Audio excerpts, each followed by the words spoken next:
Kwani unamjua? Alikufa juzi kwa vita ya Baa. Unamjuaje? Alikuwa vita ya Baa.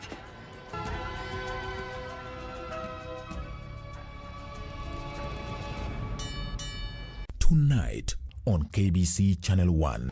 He says that father owes him money. He owes me 350,000 to be exact. What? They thought that he was going to die, so your Aunt Virginia took Jorge, who was born in the same hospital. Well, his real mother died at childbirth. Jorge is adopted? Begging you, please don't say that, Juana. I love him deeply.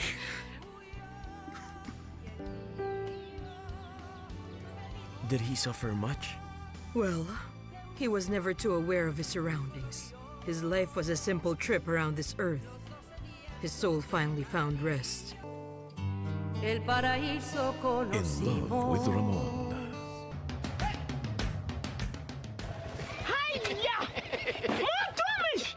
Ni wewe? Ni mimi. Ulitoa pikipiki? Mulitani sitaomoka. Ni yako? Hii nduti ni yangu. Niliwahi pale Quickbit. Quickbit? Quickbit imekuja kusaidia wananchi kama sisi. Nilinunua 399 shillings juu nilikuwa the lowest unique bidder. 399 shillings?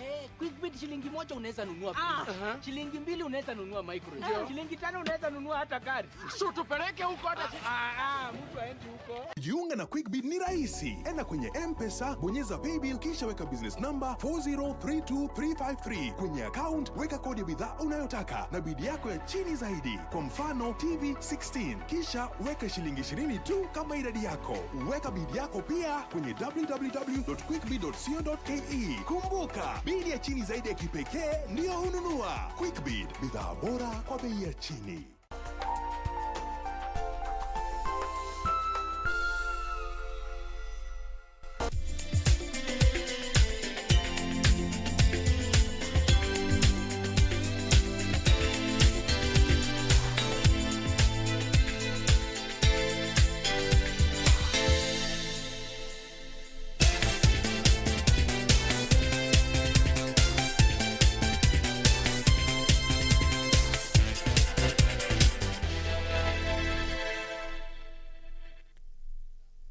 And welcome to Channel 1 Lunchtime News. My name is Ben Troy Njue, and Lucy Mwaura will be handling the sign language interpretation for this afternoon. Of course, we have the latest after the medical caregivers yesterday started their strike. There are a host of number of grievances that they have raised. We will be getting Purity Museo on that. And if you're a farmer, we have something for you. I'll be hosting the MD of Mare Fertilizers so that you may know the best practices, both soil and fertilizer. So it's a comprehensive news bulletin, and not forgetting business and also sports. Welcome. Remember, we are live on Facebook, on Twitter, and also on YouTube, and you can follow us via our KBC app. If you don't have it, kindly download it. But first things first, let's head to Uhuru Park, where our reporter Purity Museo is on standby to give us or to shed light on the current situation that we are having, the health crisis in the midst of the coronavirus pandemic. Purity Museo, if you can hear me, what is the latest?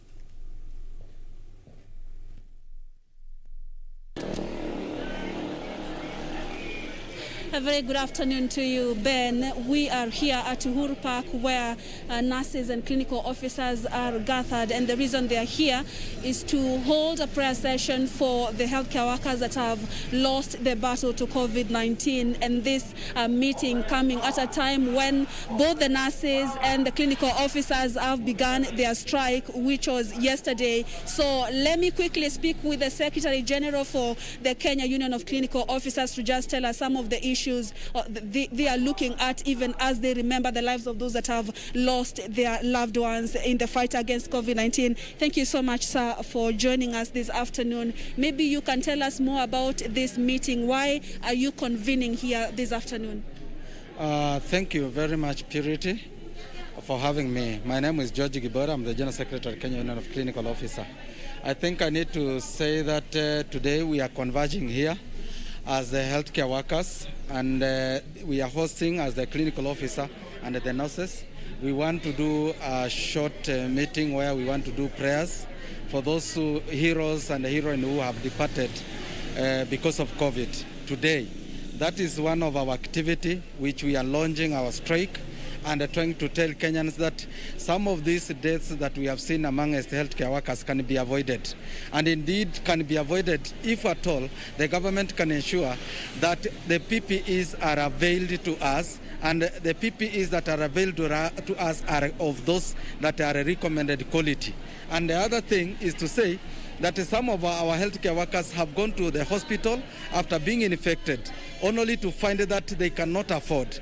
So we are asking the government to provide a comprehensive medical cover for all the healthcare workers. And after even that, we want to have a group life insurance that can be able to ensure that even if you depart, your family can be compensated. They are not left to ravage for themselves. And the other issue that we are talking about is about those who have been put on contract for over 6 months and they have not been paid. And we are only asking that we have now Dr. Mungos, who died yesterday, is the second after for those who are engaged on contract, who have died before even a penny. So it is very painful, and we are asking that let them be paid, because this money can assist them. It is also a psychological cure. It can inform someone, it can assist someone even to seek better medicine, even when there is no any other support. And this is a joint prayer meeting between clinical officers and nurses. Maybe would you bring us to speed on how many have lost their lives and how many are currently infected? Yes, we are having all the healthcare workers coming together. As you all know, that clinical officers have lost now 9 clinical officers. The nurses have lost 27 nurses, and I'm privy that the doctors also have lost around 11 doctors and other healthcare workers. So this number is too big for us among other healthcare workers. So we are only saying that we need to be given the attention that we deserve during this pandemic time. And also we need to feel the support of the government. And Purity, let me mention, because I overheard the former Prime Minister saying something about there is no money to support the healthcare workers. There is no money to buy enough PPEs, and also there is no money to pay healthcare workers the requisite, or rather at least health risk allowance that commensurate with the risk that we are involved. But there is enough money. Around 2 months ago, I saw him saying there is enough money to conduct BBI. And this is painful, because why I'm saying this, it is painful at the time when the world is working. Which one is it? That I believe abating the pandemic. Then we cannot be able to phantom this when people say there is no money when we want to safeguard our life, but there is money for PBI. Right. Allow me to ask you this. What is the key message during this prayer session? Because you began your strike yesterday. Kenyans would expect that maybe you're going to relent and go back to the hospitals. What is the key message today? Are we expecting any clinical officers to declare that we are going to go back to work as we look forward to negotiating with the government? Thank you, Purity. Healthcare workers, once infected, they are so dangerous to anyone. That's to mean they can infect their family. They will infect the patient that are seeking services to us.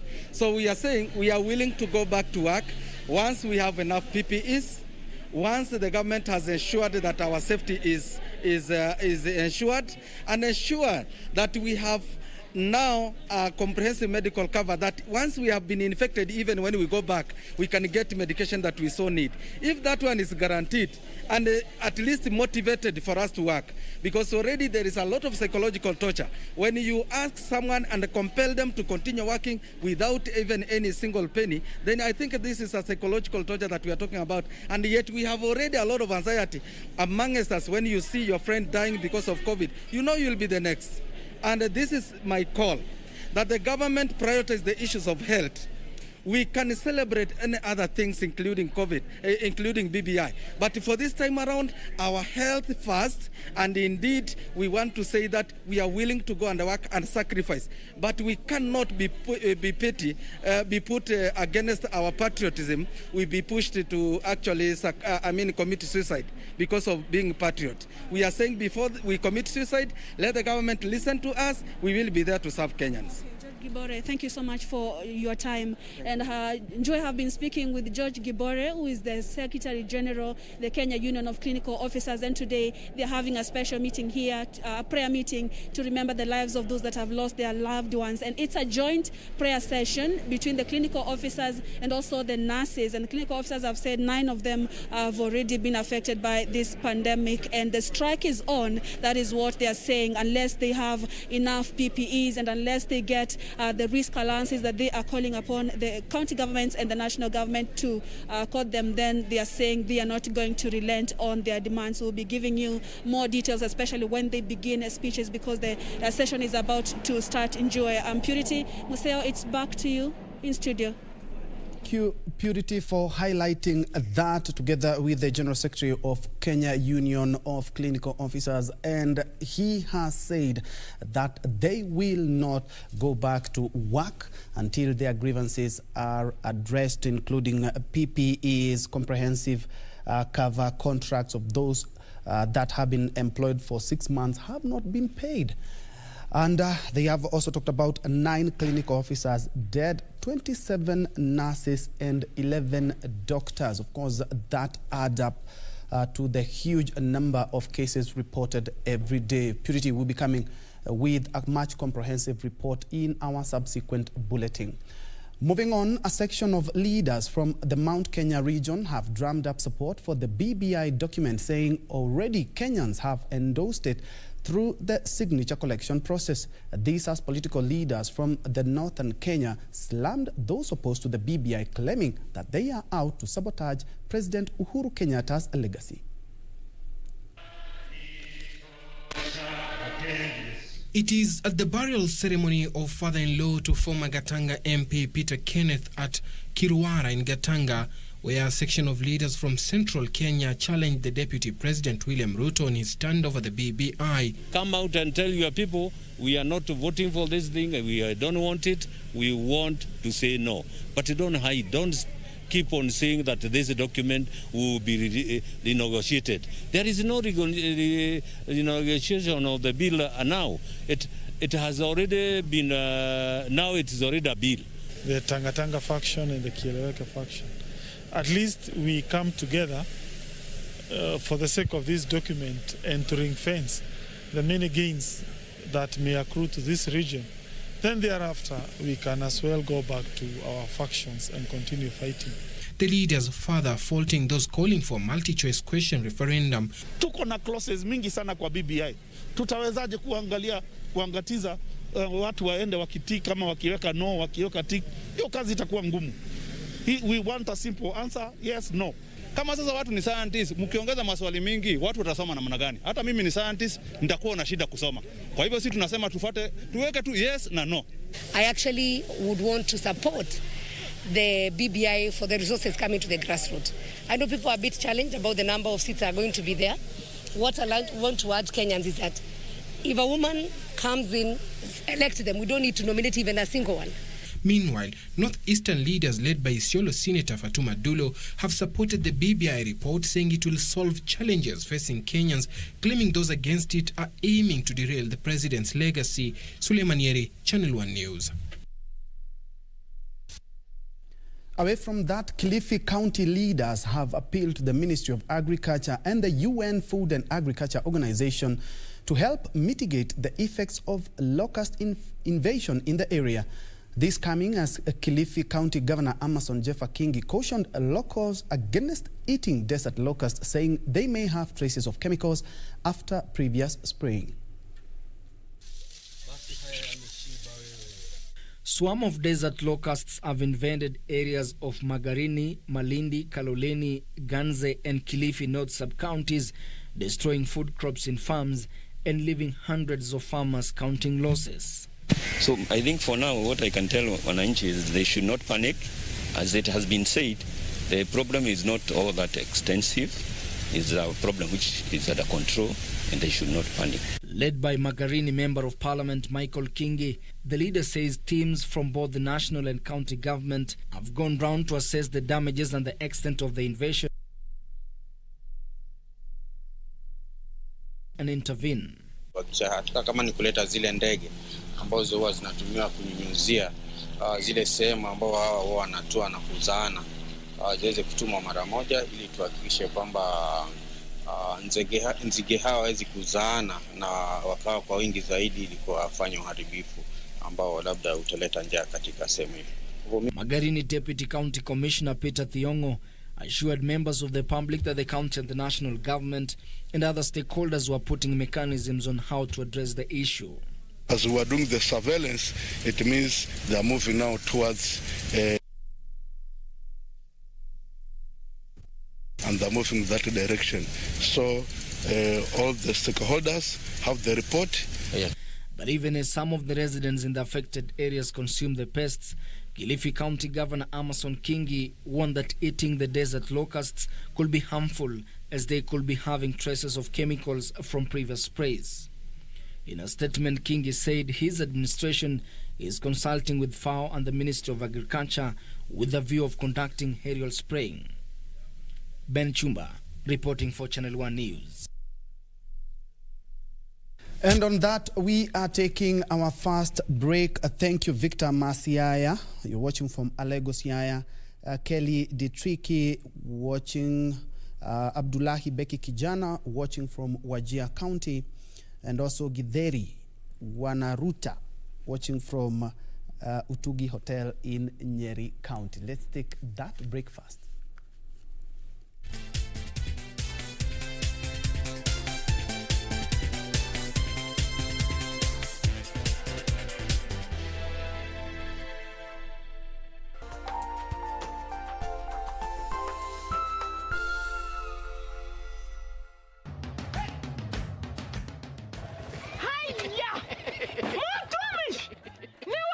Ni mimi. Ulitoa pikipiki? Mulitani sitaomoka. Ni yako. Hii nduti ni yangu. Niliwahi pale Quickbit. Quickbit?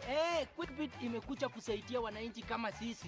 Nilinunua 399 shillings. Juu nilikuwa the lowest unique bidder. 399 shillings.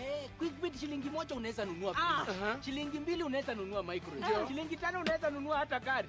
So tupeleke huko hata mtu aende huko. Jiunga na Quickbit ni rahisi. Enda kwenye M-Pesa, bonyeza paybill kisha weka business number 4032353. Kwenye account weka kodi ya bidhaa unayotaka na bidi yako ya chini zaidi. Kwa mfano TV 16, kisha weka shilingi 20 tu kama idadi yako. Weka bidi yako pia kwenye www.quickbit.co.ke. Kumbuka, bidi ya chini zaidi ya kipekee ndio ununua. Quickbit, bidhaa bora kwa bei ya chini. When the world changed, it made us go back to the simple joys and love the little things even more. Like serving up your best, eating together, and sharing more. Now, we'll take nothing for granted and always remember to taste the simple joys.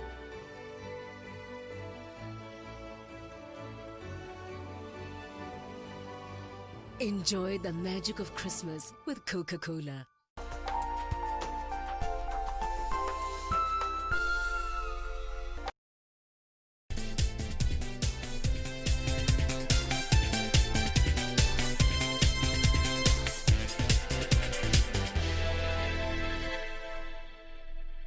Welcome back and thanks for keeping me company. Now to something that could lighten your festivities. The Kenya Wildlife Service has launched a travel product dubbed Zuru, aimed at encouraging Kenyans to tour the country's national parks and reserves.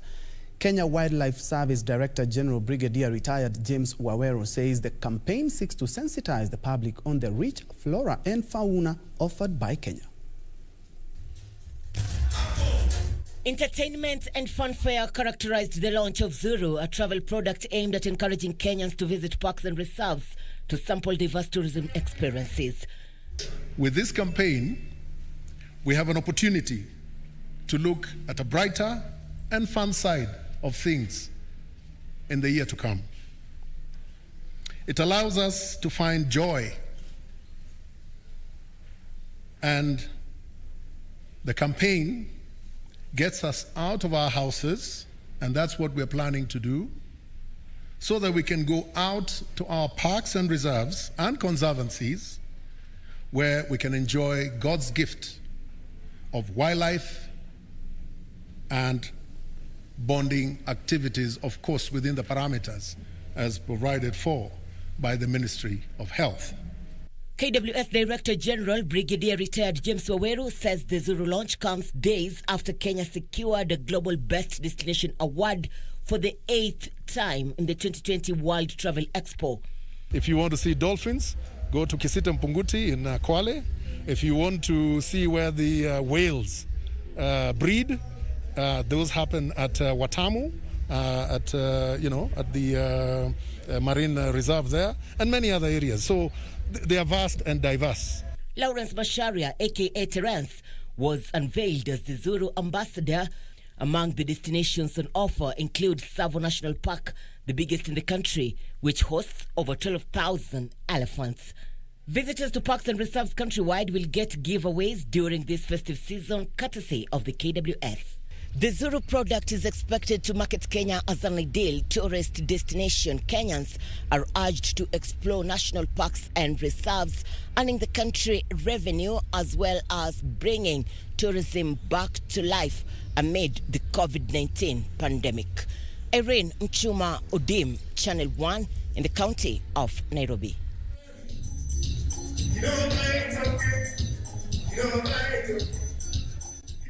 Kindly take up the challenge. Moving on, residents of Kitengela town and its environs in Kajiado County are decrying the filthy state of the town following uncollected garbage. According to residents, officers from the county government heaped the garbage in the area 2 weeks ago but have failed to collect it. The residents now fear an outbreak of waterborne diseases. Outside Kitengela's chief's office, heaps of garbage can be spotted. The solid waste is said to have lasted 2 weeks without any efforts to collect it. And members of the public frequenting the office say the picture tells a state of neglect. Hii uchafu hapa Kajiado imekuwa zaidi. Hii mitaro, takataka, hatuna watu wa kutorokotea. Hata ukiangalia kwa mitaro vile zinakaa uchafu tupu. Kama mimi sasa nimekuja na mtoto kama huyu, na mtoto ni yule mmoja, atashikashika hizi takataka. Hizi ni kutuharibia mazingira. The situation is worse at the Kitengela slaughterhouse. Solid waste stashed into gunny bags and heaped together can be seen from nearby butcheries and eateries. Unasikia gari eti haina tairi, imeshikwa imewekwa huko. Inakaa mwezi mzima. Tujui hata hiyo usuru yenye inatolewa kwa soko, uanga inaenda wapi? Kiasi kwamba haiwezi kanunuliwa hiyo tairi ya hiyo gari. At the temporary Kitengela trade market, the uncollected garbage litters everywhere. Some of the garbage is said to have lasted a whole month without collection. Kama gari ilikuwa kila asubuhi kwa nakuja gari nachukua nataka inakuwa clean daily. Sasa gari imeharibika kwa hapa nyuma tosha. Sasa imeharibika. Nataka pesa. It is, however, reported that the only garbage truck broke down 6 months ago, complicating the matter.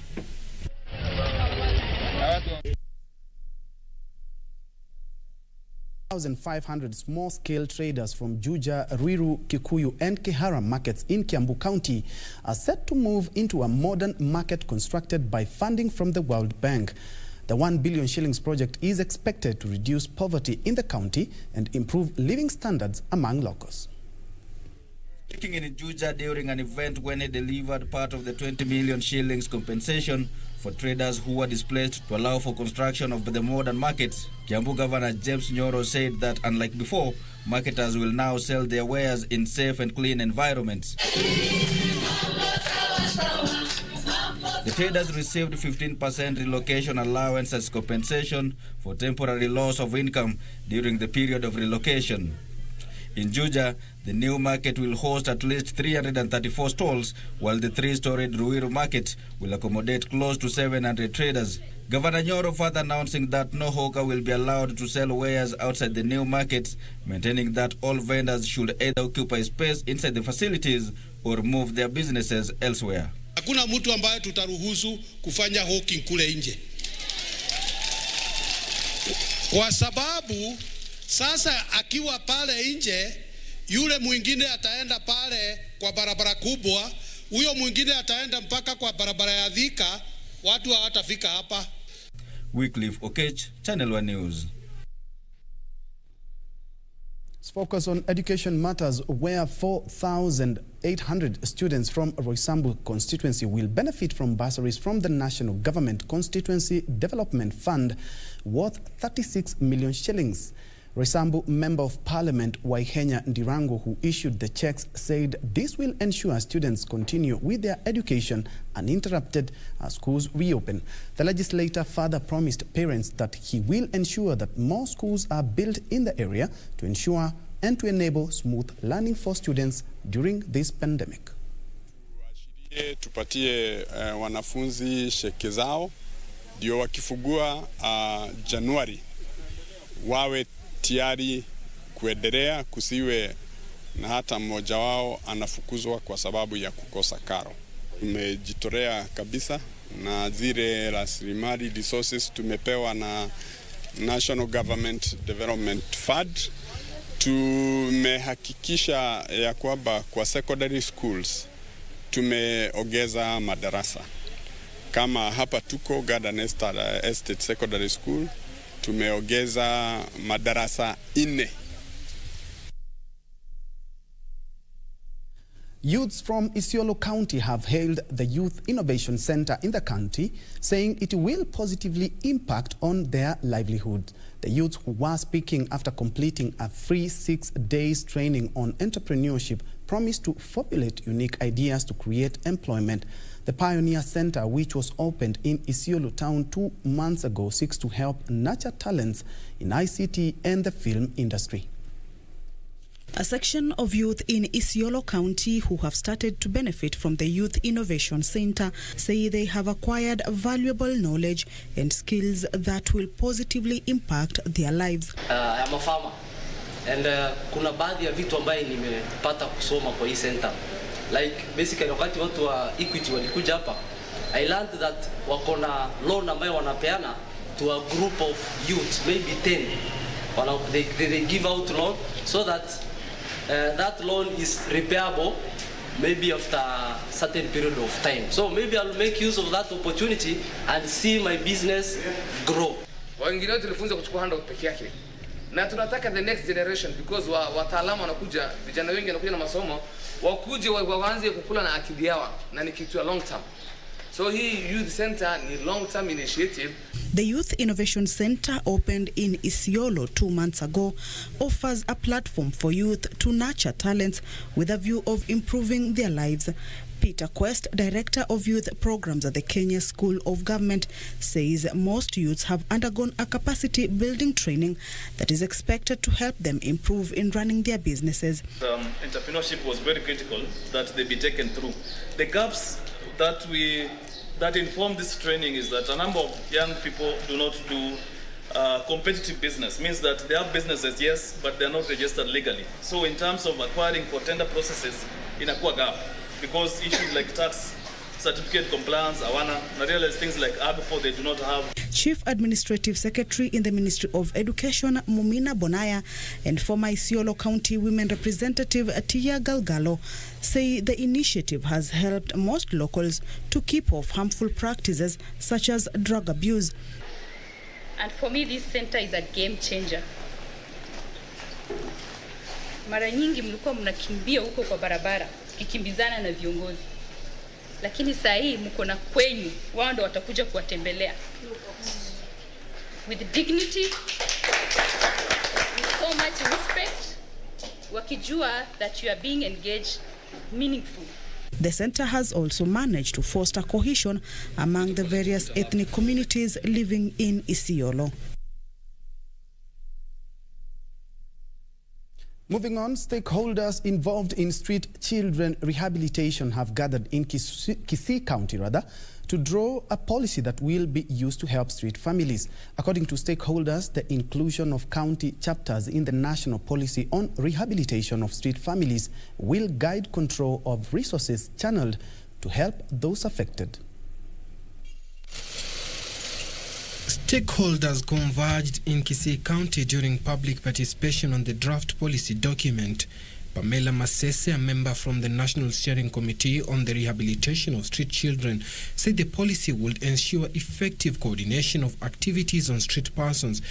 We hope that with this policy, we are going to have county chapters that will be coordinating rehabilitation of street families in each county, and so that we have a way of addressing these issues. County Commissioner Abdelrazak Jaldesa said the new policy will help in streamlining resources to be channeled to the sector. He noted the policy will also look into contributing factors like early pregnancies and come up with control measures. Sisi kama county, after ile policy document imetoka, sisi kama county pia kuna ile chapter yetu kuangalia kwamba tuko na washikadau gani, tuko na rasilimali gani ili tuweze kusaidia wale ambao wako kwa street. Duke Mainga, the CEC Culture and Youth in Kisii County, applauded the multi-sectoral engagement, describing it as a fruitful approach towards managing the thorny issue. We are coming up with, a child rescue center that is in Kiambu, which should be fully equipped with all the requirements that are needed to ensure psychological well-being, to ensure that our children in the streets are taken through the process. More than 200 families from Mwea and Makema wards in Embu County are protesting against what they call illegal and irregular demarcation of 4 adjudication sections by unscrupulous provincial administrators. The residents who are accusing the administrators of having vested interest claim that the process has also led to double allocations. The aggrieved residents claim that provincial administration officers have continuously interfered with the land adjudication process by aiding in double allocations, something they say has caused recurring collisions between different families. Ayo mashamba sahi tangu 1978 kuna watu walienda ili mtu akienda kujenga anakuta shamba lake limejengwa. Mimi nilipatiwa na baba mwenye kusaa bwanangu, lakini hiyo shamba wakati tulienda huko ndio tukaishi huko, tukakuta iko na mvurugano kwa mtu mwingine alikuwa amepewa hiyo shamba. The residents further claim most of them are forced to rent houses or share land with strangers despite being legal owners of those pieces. Mimi niko na watoto 8. Wale ambaye mimi nawaita watoto lakini ni watu wazima na wana mahali ya kukaa, wana mahali ya kusetru. Kuna wachichana wanasalia hapo na kuna mtu anawasaidia. Tunaishi mahali ya town kukondesa manyumba, hata watoto, hata wamama, sisi yote tunakondesa manyumba. The adjudication sections border the controversial Mwea settlement scheme that had its case determined early this year, with the ruling that the settlement scheme be demarcated afresh. The residents now want the government to intervene and order for a fresh demarcation of the 4 adjudications, which include Wachoro, Makima, Karaba and Riakanao of Makima and Mwea wards in Mbere South Sub-County of Embu County. Ndipo tunaomba serikali ili ambayo inaongozwa na Uhuru Muigai Kenyatta, kwa vile makosa ilifanyika, ni ati makosa ikifanywa isirundiwe tena. Wycliffe Okech, Channel 1 News. Further afield, United Kingdom is starting the biggest vaccination program in its history, with those over 80 years old set to be the first to get the Pfizer jab against coronavirus. About 70 hospital hubs across the UK will administer the Pfizer-BioNTech vaccine. The UK will be the first country in the world to start using the new drug after regulators approved its use last week. Globally, 67.59 million people have been infected and 1.54 million have died. This is according to the Johns Hopkins University. The first people in the UK are set to receive a coronavirus jab on what has been dubbed V-Day as a mass vaccination program begins. About 70 hospital hubs across the UK are gearing up to give the Pfizer-BioNTech jab to the over 80s and some healthcare staff. The program aims to protect the most vulnerable and return life to normal. The UK will be the first country in the world to start using the Pfizer vaccine after regulators approved its use last week. The UK government has secured 800,000 doses of the vaccine to start with, but orders have been placed for 40 million in total, enough for 20 million people, as 2 courses are needed. More than 60,000 people in the UK have died after being infected with COVID-19, according to government figures. While South Korea has ordered COVID-19 vaccines for 88% of its population, or 44 million people, the government said, announcing deals with 4 pharmaceutical companies as well as the World Health Organization's global vaccine project known as COVAX. Tuesday's announcement came as South Korea struggles to contain third and largest wave of coronavirus infections, a resurgence that authorities have described as a dire crisis that threatens to overwhelm the country's healthcare system. The Korea Disease Control and Prevention Agency reported 594 new coronavirus cases as of midnight on Monday, bringing the country's total to 38,755 with 552 deaths. Elsewhere, the U.S. top infectious diseases expert Dr. Anthony Fauci has warned of another surge in coronavirus cases after Christmas, even as the country struggles to cope with the rise that followed last month's Thanksgiving celebrations. The governors of the 2 biggest states in the U.S., California and New York, have warned of a crisis in hospitals after millions ignored experts' advice and traveled for the Thanksgiving holiday in November. Fauci anticipated Americans would once again behave recklessly during Christmas and New Year's Eve festivities. Fauci said the U.S. was facing a very critical time with the virus surging, and more important than ever for people to take precautions like avoiding indoor gatherings, wearing masks, and social distancing. Meanwhile, Hong Kong has banned dining in restaurants and ordered the closure of gyms, beauty salons, and massage parlors in a bid to contain the 4th wave of coronavirus infections in the densely populated city. Hong Kong's district social distancing measures have largely helped keep infections to less than 7,000 in the city of 7.5 million, with 112 deaths. While Japan has announced that it will compile a fresh economic stimulus package worth 73.6 trillion yen, Prime Minister said, signaling his resolve to pull the country out of its coronavirus crisis-induced slump. The new stimulus package will include fiscal spending worth around 40 trillion yen. Purity Museo, Channel 1 News.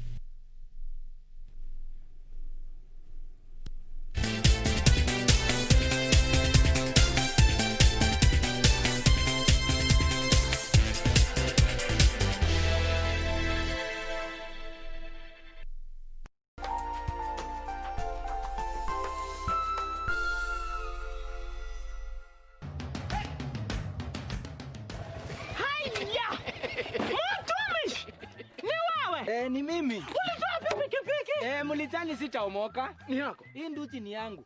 Niliwahi pale Quickbit. Quickbit? Quickbit imekuja kusaidia wananchi kama sisi.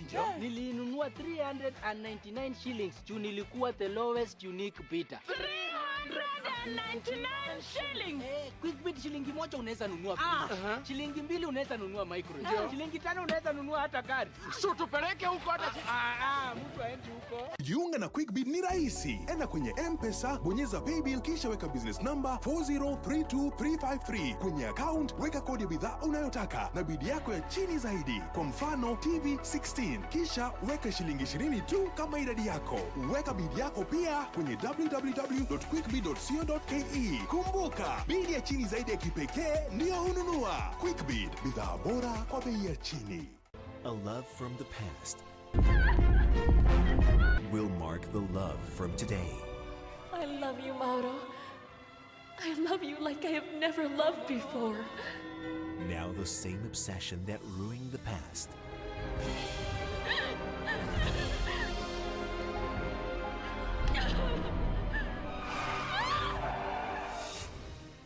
will try to destroy the present. Only this time, love will have more than one obstacle ahead. I need a doctor to tend to her right away. Please, miss. A doctor. Call a doctor. Loving you is all I want.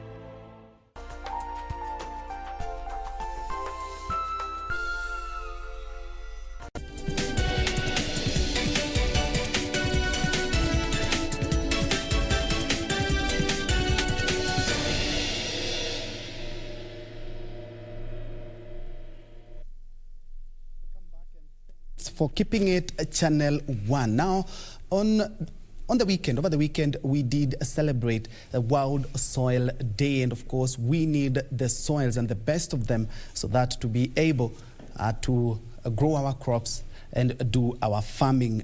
Right now, I'm joined by the MD of Mea Fertilizer, Eustace Mwaniki. Welcome. First things first, what constitutes a good soil so that I may be able to know this soil is right for planting something? Thank you, Joel.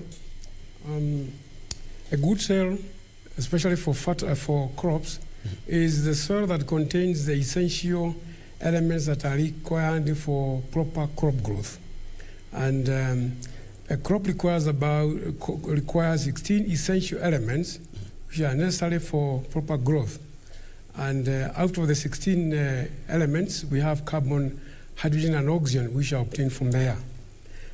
If these nutrients, if one of them is not present, it will affect the crop yields. So it is important that you have these elements in the soil, and if they are not there, then that's when you resort to the use of fertilizers or manures. And it is important that you have a balanced nutrition, just like human beings. You must have all the nutrients that are required for proper body growth. I mean, let's go to soil testing. The practice has been in the country for over 100 years, actually 117 years, but many farmers have not embraced it. What is the current soil testing uptake in the country? Well, we might say it is still low, and even like ourselves as Mea Fertilizers, we started testing soils way back in 1977. And it has been very difficult for people to be convinced that you need to have your soils tested so that you know what type of fertilizer do you require. Currently, people just buy fertilizer just for the sake of it without knowing what that fertilizer contains. Therefore, we keep on stressing and emphasizing that it's always important to have your soils tested so that you know what is contained. Does my soil contain the elements or the nutrients required by the crop that I intend to grow? What has been also the uptake of fertilizer and inorganic and organic? That we have inorganic and organic. Now there's a huge uptake of the organic fertilizer. That's a very interesting question, and there's very interesting debate has been coming up all the time. May I say that for proper growth, you need a combination of both organic and inorganic. I will ask you, if you have about, for example, 100 acres of land, and you're supposed to grow, let's say, a crop like maize, where would you get manures for 100 acres? The answer is it's not possible. Okay? Therefore, we also recognize that fertilizers do not contain organic matter, and organic matter is also required by the crop for moisture retention and also to provide some other elements that will be missing in the common fertilizer that we use. Therefore, when they talk about the organic, it is very ideal for kitchen gardening, but you cannot use organic manures for large fields, and you cannot feed your country using organic manures. For growing vegetables, that's fine. You do produce lots and lots of fertilizers every year. Do you have a tailor-made fertilizer for to cater for farmers, for different farmers, if come from a region that has maize, perhaps Mira and others? Yes. May I say that we as Mea Limited, we are an indigenous company, a private company, that we started addressing this issue of soil testing, as I have said, in 1977. And in the same year, in 1977, we started making what we call tailor-made fertilizers, which are based on the soil and crop requirements. We were, I think, the first people to have a private soil testing laboratory in this country. And we have been doing that. We always make tailor-made fertilizers, but we have seen that these tailor-made fertilizers made by blending different ingredients, sometimes you have a challenge, especially when you want to incorporate some trace elements like magnesium sulfate, some copper and what have you, because themselves they are normally available either in crystalline or in powder form, and it's difficult to have those micronutrients or the trace elements adhering onto the other major elements. We have therefore gone a step forward And we have actually decided to start a new fertilizer plant. We should actually incorporate the latest technology in the manufacturing of NPK fertilizers, and we are the first to do that in the region. We will be able to produce fertilizers for maize, coffee, tea, and any other crop, depending on what the soil test says. And for a farmer, what is the importance of soil health management? It is very important to manage your soils properly, and may I say that unlike the medical doctors, soil scientists can actually manage any soil condition. We are never defeated. We can actually manage any soil. If it contains a lot of maybe sodium, and we refer to it as soil as being toxic and being sodic, and you find that that kind of soil, you apply some water or there's heavy rainfall, the water will be difficult. It will have a problem of trying to penetrate or going down the profile, and therefore you have these conditions called waterlogging conditions, which you can be able to manage that soil by incorporating a material called gypsum, calcium sulfate. So it is important that farmers are able to manage their soils. If, for example, even through soil testing, you find that it contains a low organic matter, you still can be able to add the organic matter so that you are able to increase the water retention. Also, if, for example, you have a soil that is on a hilly soil, on a hilly landscape, you can still be able to make terraces so that you are trying to avoid the leaching or the removal of the essential nutrients from the soil. So you can manage those soils. All soils are manageable. So we need science to do that. That's what we apply in MEA. Let's get to the figures now. There are a number of companies making fertilizer or producing fertilizers in the country, but every year you hear some government subsidies where you perhaps a 3,000 shillings sack, the government will subsidize to around 1,800. How do you cope? How do you survive in such a situation as a company? Yes, it has been very difficult. Since 2009, the government started subsidizing fertilizers, but it was right because the fertilizer prices had gone up in the world market. Here in this country, the fertilizers we make, we normally have to import most of the raw materials from outside. So if those raw materials are high, therefore, it goes without saying that the local prices will also be high. Now, it has been a very difficult situation whereby we have to wait until the government sells the stock they have brought in, and then we start selling fertilizer at commercial prices. But we are happy to report that the government has said from this year up to 2022, they will not be importing fertilizers, and they have left that to the private sector. And we have so many, we have about more than 15 fertilizer importers in this country, and there is healthy competition in this country, so that you cannot be able to sell your fertilizer exorbitantly, because if you do that, the farmers will get their requirements from the others who have low prices. Yes. And how do you strike the balance as a farmer between polluted soils, perhaps because of overuse, and also misuse of fertilizers, because sometimes you find a farmer who is using a fertilizer that he shouldn't, and low yields associated by underusing the fertilizer? Okay. May I say that in this country, the average yield, for example, for a common crop like maize, is about 10 bags of 90 kg per acre. And it has been like that, and one of the reasons that we cite is because people have been using inappropriate fertilizers. It is just like a human being going to a chemist and buying a medicine for a different ailment. If you take a drug that is meant for stomachache and you're suffering from headache, you will not be cured.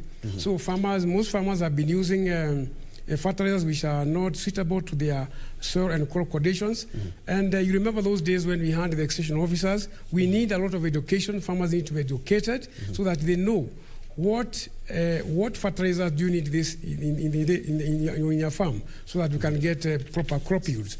Now, when you come to pollution, for example, you have seen that if you take a bag of fertilizer, for example, and you pour it somewhere on the soil surface, you try to grow a crop there, it cannot grow because the seed, when it tries to germinate, it will not, because to be injured by that, because they are salts, and it will be injurious to the seed. So therefore, you need that education where you are supposed to be told what type of fertilizer do you need and what is the dosage rate.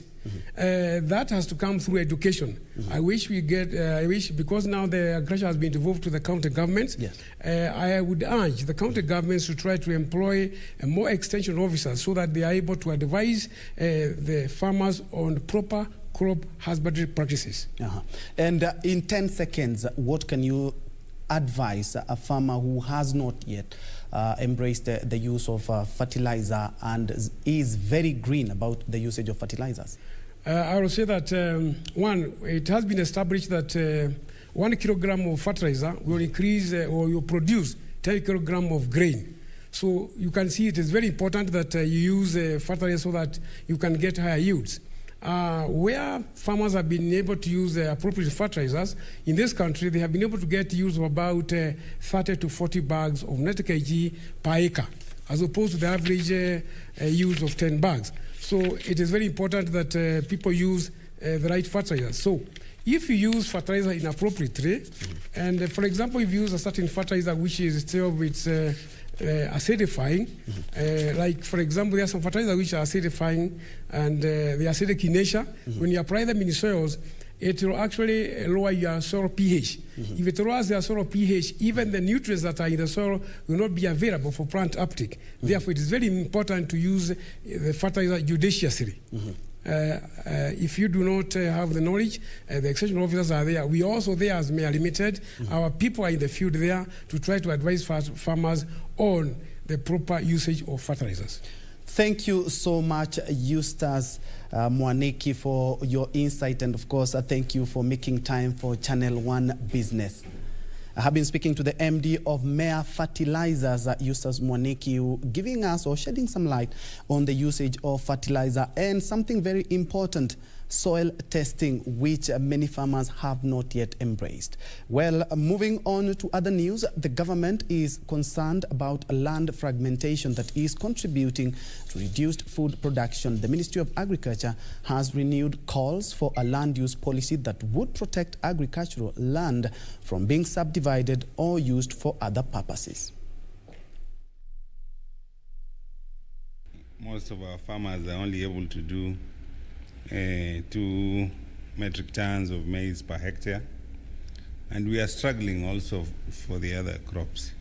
Ethiopia is able to do 4 metric tons per hectare. US is able to do 12 metric tons per hectare, and most of it is tied around the issue of seed and the interaction with soil and the issues of chemistry that is related to management of pests and diseases. So I think it's very clear that as we push for 100% food and nutrition security, and as we push for higher incomes for farmers, I think having a very reliable seed system is one of the cornerstones of a production system that can deliver that. There needs to be more collaboration between lands and agriculture, but that is not easy because the cultures are different. We are more concerned about production, guys are more concerned about settlements. And so where you are thinking you are going to produce, they are thinking they are going to settle people, and sometimes those two things are not necessarily the same.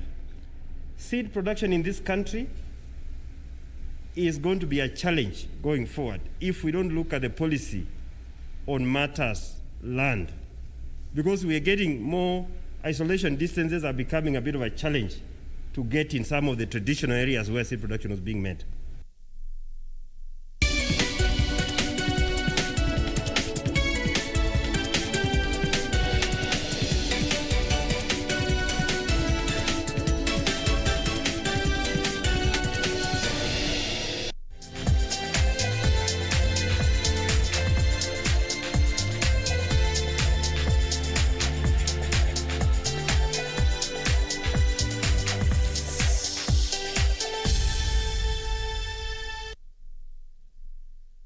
In sports, Danny Ings' late penalty helped Southampton beat Brighton 2-1 in an English Premier League match that was played last night at the American Express Community Stadium. Ings is the first Southampton player to score in 4 consecutive away Premier League appearances since Ricky Lambert in January 2013. Movement is Connolly. Neat flick as well. Welbeck. Oh, they want handball, the fans. And they've given the penalty.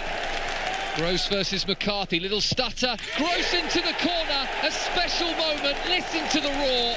Albion lead 1-0.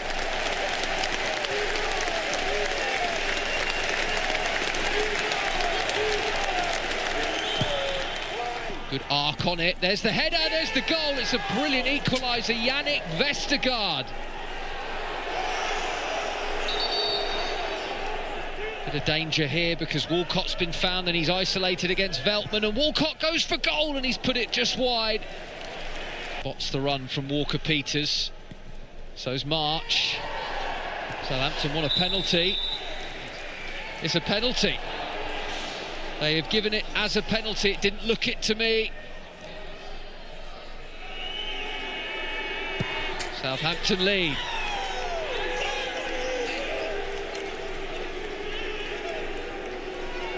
Bissouma threads it through for Gross. Gross into Morpay. Morpay on the turn, wide of the post.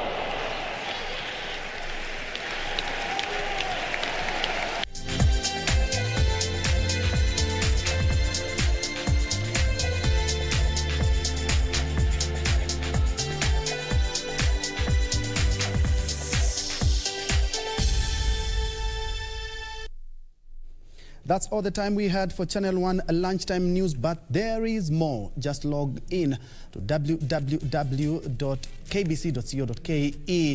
plus follow us on our various social media platforms. Lucy Maura has been our sign language interpreter for this afternoon. My name is Ben Troy Njue. Good afternoon.